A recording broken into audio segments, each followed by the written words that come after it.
দীর্ঘ ৯ বছর পর যখন বিদেশ থেকে কাউকে না জানিয়ে বাড়িতে আসলাম, এসে দেখি আমার বউ অন্য পুরুষের সাথে এক বিছানাতে শুয়ে আছে। তখন বাড়িটা দেখি বেশ ফাঁকা। অবশ্য ফাঁকা থাকারই তো কথা। আমি আর আমার ওয়াইফ ও ছোট ছেলে ছাড়া আর কেউ থাকে না।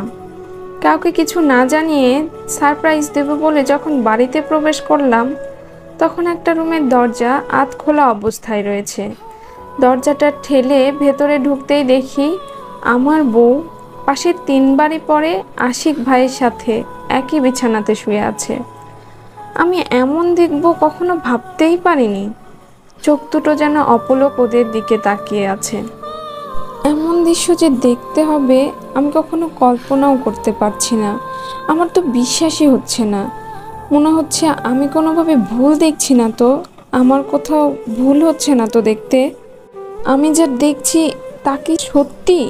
ভাবতে অবাক লাগছে আমার। কোনো শব্দ ছাড়াই আমি লজ্জায় বাইরে বের হয়ে এলাম।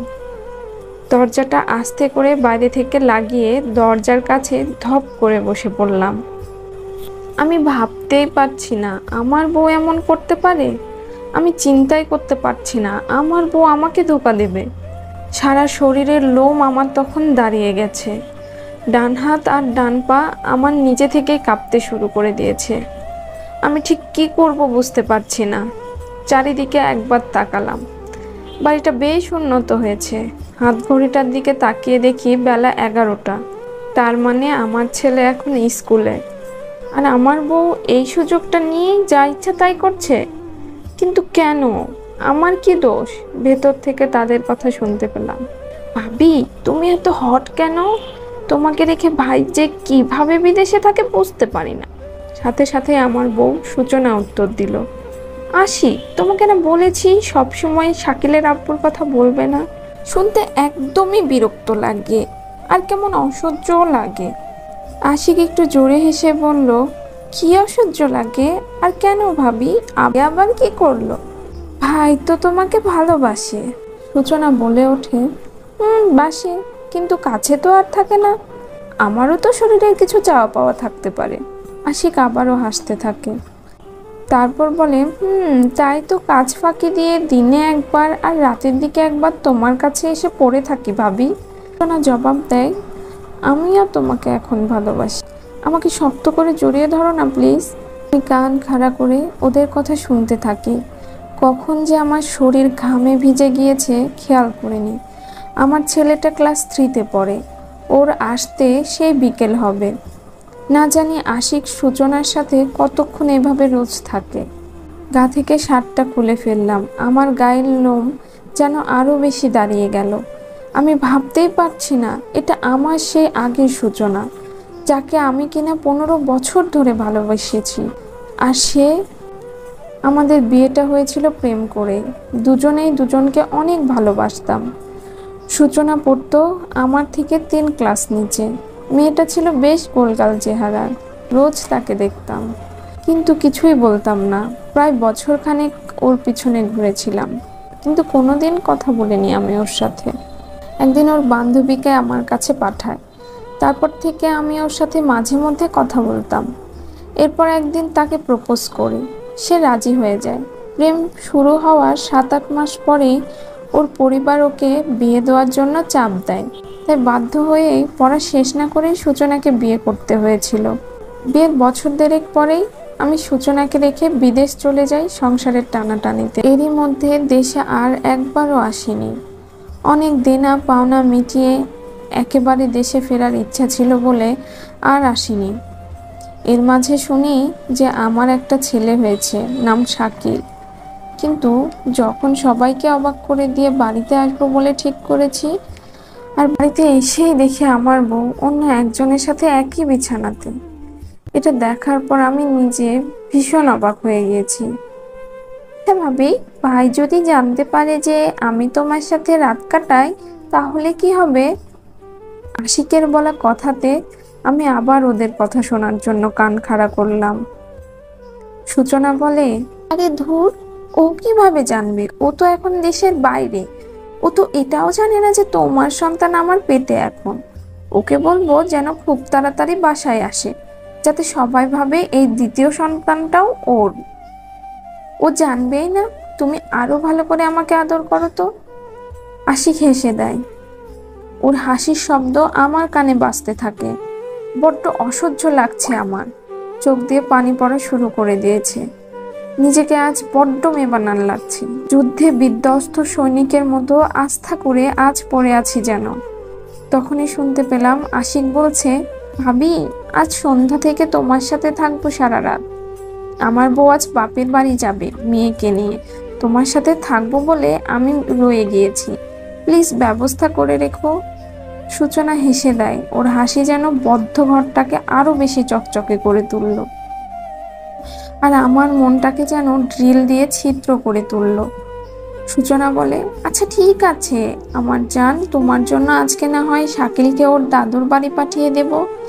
শ্বশুর মশাইকে বলবো যে আমি বাপের বাড়িতে যাচ্ছি, আর ওর তো স্কুল রয়েছে, আপনার এখান থেকে স্কুল কাছে, তাই আপনার কাছে রেখে যাচ্ছি, ব্যাস হয়ে গেল। আশিক হয়তো সূচনাকে জড়িয়ে ধরে আদুরে ভাষায় বলল, ওলে আমার জানটা রে, কত ভালো গো তুমি। তাহলে আজ সন্ধ্যায় দেখা হচ্ছে, এখন যাই, দোকানে বসতে হবে তো, বউ আবার ভাত পাঠিয়ে দেবে। আশিক চলে যাওয়ার জন্য প্রস্তুত হতে লাগলো। আমি আস্তে করে দরজাটা খুলে দিয়ে শার্ট নিয়ে দৌড়ে ছাদে চলে যাই। মনে মনে বললাম, দেখতে চাই আজ সন্ধ্যার পরিবেশ কেমন হবে। একটু পর দেখি আশিক লুঙ্গি বাঁধতে বাঁধতে চলে যাচ্ছে। সূচনা শুয়ে থাকলো। আমি শব্দ না করে নিচে আসলাম।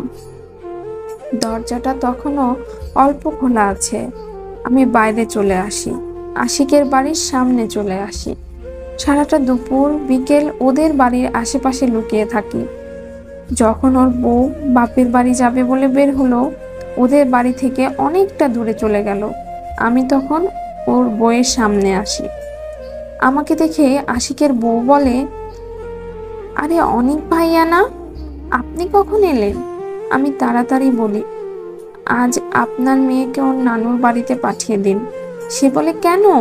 আমি সবটা তখন খুলে বলি তাকে। সে একাধারে কাঁদতে থাকে। আমি বলি, আজ সন্ধ্যায় ওদেরকে ধরবো।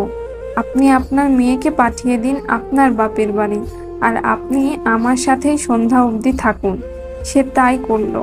আমরা বাইরে সন্ধ্যা অবধি থাকলাম। যখন সন্ধ্যা হয়ে গেছে, দুজনে আমার বাড়িতে গেলাম।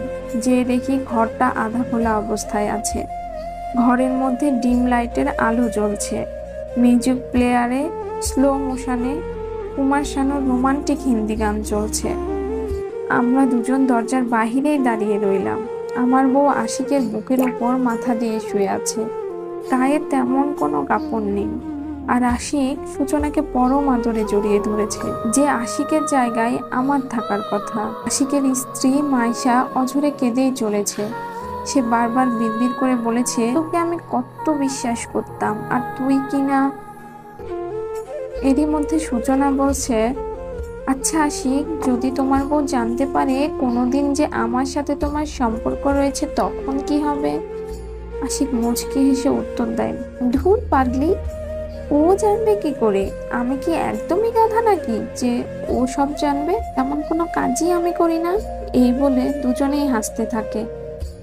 এই হাসিটা কি সারা রাত চলবে?